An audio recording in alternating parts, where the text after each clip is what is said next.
found the biggest radiator I could, and I made it connect to the fish tank aquarium tubing. And then I used kind of fans, like actually computer fans inside the fluid, along with the fish tank pump to circulate all the oil that had dumped into these aquariums to circulate it through the radiator. And then I just lined up all these boards in a fish tank aquarium, and I had several shells of them. This was running well, but these ASICs were also very expensive. And of course, just even like many years later, the hash rate was shooting up, especially as ASICs were taking over and replacing GPUs. I spent a lot of Bitcoin, both Bitcoin and dollars, into buying new ASICs. Some of these ASICs were like Butterfly Labs, KNC Miner, and ended up spending a lot of money into those. And a lot of those were unfortunately never delivered. ASIC design is very expensive, especially when you get to like just the risk wafer phase, a lot of the R&D. That's the really expensive part. Once you get past that and you generate a good ASIC, then it's a lot cheaper to produce. But they have to charge a higher price because they have to make back all their initial R&D costs. And of course, all the costs for their employees, maybe some of their marketing and all the other overhead. But once you get to that phase, the actual chip cost is cheaper. That's why some chips you can buy are really cheap. But what these companies did is they didn't have the right teams and such to fund this. So they funded it all through pre-sales. And I think probably the story what happened is some of them maybe ran away with the money. Some they tried to design and it was an ultimate flop. I really don't know the full backstory behind all of those. And for some of that, it makes sense where some miners were delivered, some not. This can go where you have like a wafer, you get yield problems where a wafer, some parts of the wafer will produce viable chips and some parts will not. And so if they were expecting like a certain amount of production from the wafers that they had ordered based on the money that they had coming into their company, and then the yield was much worse, then they don't have enough to supply the orders that they promised. I'm not saying this is necessarily the case, but this could potentially align with some of the cases that like some people saw and I saw where some miners were delivered and some were not. This was like 2013, especially mid to late 2013, early 2014. This is also around the time of Mt. Gox. There was a lot going on at this time. That's right when I was getting into this space, because I actually bought a Butterfly Lab jalapeno miner. It was a 5 gigahertz miner.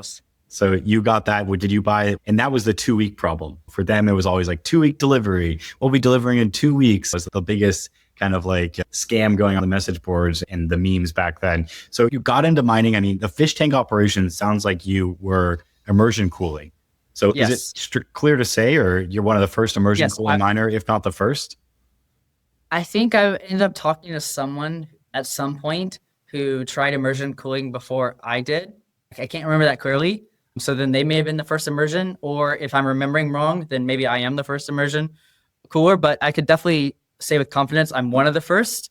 So I experimented with different types of oils. I just bought like oils online, and I think I was just buying from Amazon at the time. And I just bought like large jugs of them and just filled the tank with oil in it. And it probably like wasn't the best at the time, but I was working a lot using some of the engineering knowledge I had, a lot of trial and error and experimentation, and just going from there. I went to using oil because the air cooling wasn't quite working because I was working in a smaller, limited space, especially when I was either at a dorm room or at home, and I wanted to expand a little bit. And I had some access to some warehouse space as well. My family runs a logistics company, so I was able to utilize a little bit of space there. Most of it was in smaller room settings, and the heat, the cooling capabilities, as well as the noise and properly like just aligning everything on all the shelves, everything just became a lot easier when I did immersion cooling.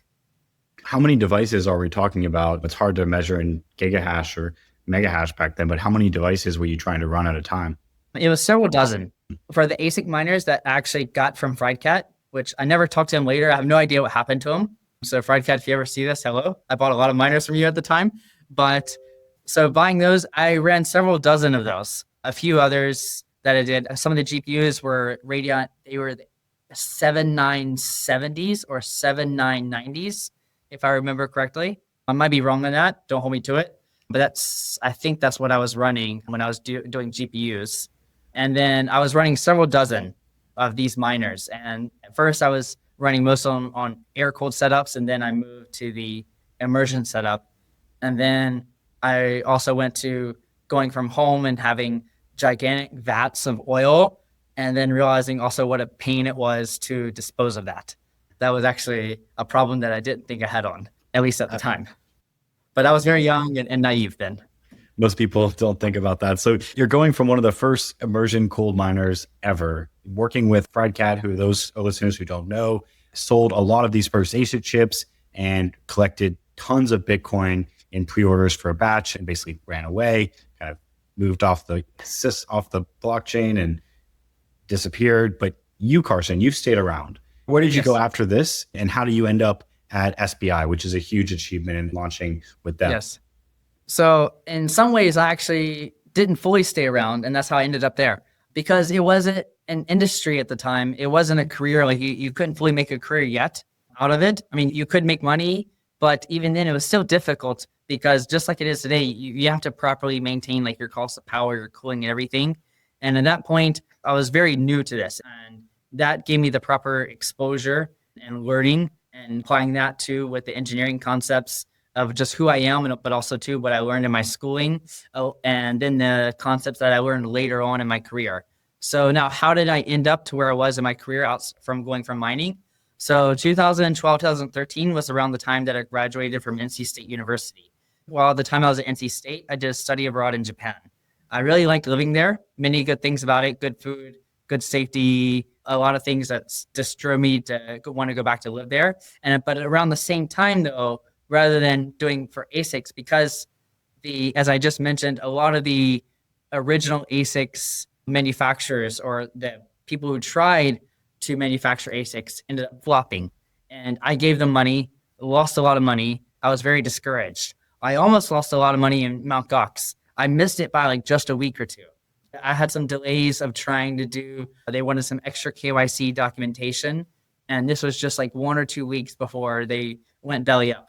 And I kind of saw this. And during this process too, I had also started going down the Bitcoin orange rabbit hole and learning about the history of money, economics. And I mean, I have a slight autistic streak as well. So that too also powered me further down the rabbit hole to learn a lot. And so I really believed in the ethos of Bitcoin and what it could become later, but I didn't want to scare myself. And it wasn't a career yet, and it couldn't pay the bills that I needed to pay, especially with trouble with Mt. Gox happening, a bear market now ensuing, trouble with delivering an ASICs. And I wanted to go to Japan. All that together drove me to go to Japan and start a career. The first company I worked with was a telecom company. They were an ISP and a cable TV provider, and they provided their ISP services. They would do fiber up to a point, and then for the last mile, they would use copper coaxial cabling. And I managed the servers, mostly DNS and DHCP servers for the ISP in their tier 3, tier 4 data centers, primarily tier 3. And then after that, there were several reasons for that company that I wanted to move on and look for something better. And so through a recruiter, I found SBI. SBI used to be SoftBank, probably the SoftBank everybody knows, the SoftBank Vision Fund. One of the CFOs, one of the finance guys at SoftBank previously, many, many years ago, was handling the investments. And that's created SBI. SBI was originally stood for SoftBank Investments. That eventually spun off into its own company. It went public, and then SoftBank sold its shares in the exchange, and they kind of divested and became mostly two separate companies. And SBI Group, now what was originally SoftBank Investments, but now known as SBI Group, became a fintech conglomerate, almost kind of like a Fidelity, maybe in some ways like a Morgan Stanley. They do like asset management, high frequency trading exchange.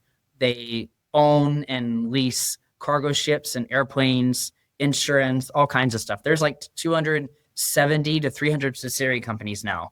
And in securities exchange, they're the largest online securities broker. So I ended up working for them. I worked for their high frequency trading exchange as an engineer. I have a strong background in Linux.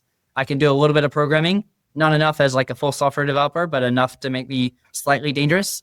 And utilizing that to basically tweak and develop code as infrastructure and work with the coders and the traders doing the high frequency trading algorithms and the fixed trading income desk and at various points within the company. And I worked within those groups as an engineer. At some point, they became interested in Bitcoin. as the market started moving up in 2016, 2017. They knew about my previous background that we just talked about in Bitcoin, and they asked me for help. So I gave them some advice and helped them in setting up, teaching them what a wallet was. At that time, all Japanese guys who are executives, they're in late 40s, late 50s. They have no idea what a wallet is or what coins or Bitcoin or any other cryptocurrency is. And they're wanting to set this up and capture this new change, new revolution in finance. Some of the younger guys knew, but they still didn't quite grasp it right. I had developed already a good relationship with several of the executive and SPV team of the group companies. And through that, and them knowing my background, they asked me for advice to set up, teach them what a wallet was. And now, of course, they expanded and they're well-versed. They have a good infrastructure for that. But in the very beginning, right, I had to set essentially like an advisory and setting up the exchange and then telling them, okay, who's the right people they need to hire to do this all properly and secure. And during this process, I developed, as I said, a good relationship with the chairman and the SVPs. I pitched internally, along with some others, to start a Bitcoin mining arm. And we were successful in getting them to approve that. And they ended up investing a few $100 million into doing that and building out more than 250 megawatts around the world. And that ended up building out in Sweden, in Iceland, in Virginia, in Texas. For example, Texas was originally, it was in Rockdale, what later became the site that now is operated by Riot. Also did some sites in Kyrgyzstan, in the Middle East, in Russia, and just all over the world. For a while in that process, after starting it up, I started as operations manager, and then I eventually was promoted to CEO, and I did that for a few years. And that basically kind of sums up most of my career at SBI and how I kind of moved to that position from my early Bitcoin mining days to Bitcoin mining again. To 250 megawatts. I mean, that's some huge scale. Can you dive into that? Just the launching a new site, you're running the Bitcoin mining operations across multiple continents. What are some of the struggles that Bitcoin miners of that scale face? And maybe specifically, where was the industry in terms of large scale operations? How big was Genesis? Was Mara just getting into the space? Kind of where were you, SBI, compared to other competitors? Because when we talk about 250 megawatts, that's obviously a huge amount. Yeah, so that built over time. A lot of that was built between 2017 and 2021. And then, of course, in those early days, 250 megawatts, it still is a massive amount, but it's also a much bigger amount than it is today. I remember one of the first entities that we looked at, to quickly jumpstart, we looked at acquiring existing entities. For example, one of the entities that we went and looked at was a company called Project Spokane, running out of Missoula, Montana. And there I met a few other guys, one who many in the mining industry would know, Kevin Zhang, who's the SVP at Foundry. He was one of the ones behind that site. And he later moved on. He had some disagreements with management and he moved on to work at Greenwich and then Foundry. There were a few others. Some of the guys like at Hash House were also connected to that. And then we looked at other sites, at least starting out as in acquiring. Going back to that site, I think at that time, this was October 2017, they were running about 20 megawatts. And they built this on a very low, almost like a shoestring budget. It was a very interesting site to see. Speaking of Genesis too, we ended up investing in a company. When I say we, I mean SBI Group. It was done through another SBI Group company into a data center company out of Europe who we partnered with to build data centers in Iceland. And they ended up also in that process acquiring a very small Icelandic entity. And we built a data center within like a stone's throw of Genesis data center just outside of Keflavik, or actually in Keflavik, just outside of Reykjavik. And we built in northern Iceland. So it definitely expanded a lot. And in that time, 250 megawatts was definitely a lot larger than it is today. And through that process, we learned several mistakes along the way. I mean, we made those mistakes. We learned from them. I learned from them. And I'm still like taking what I learned What are some mistakes that come to mind?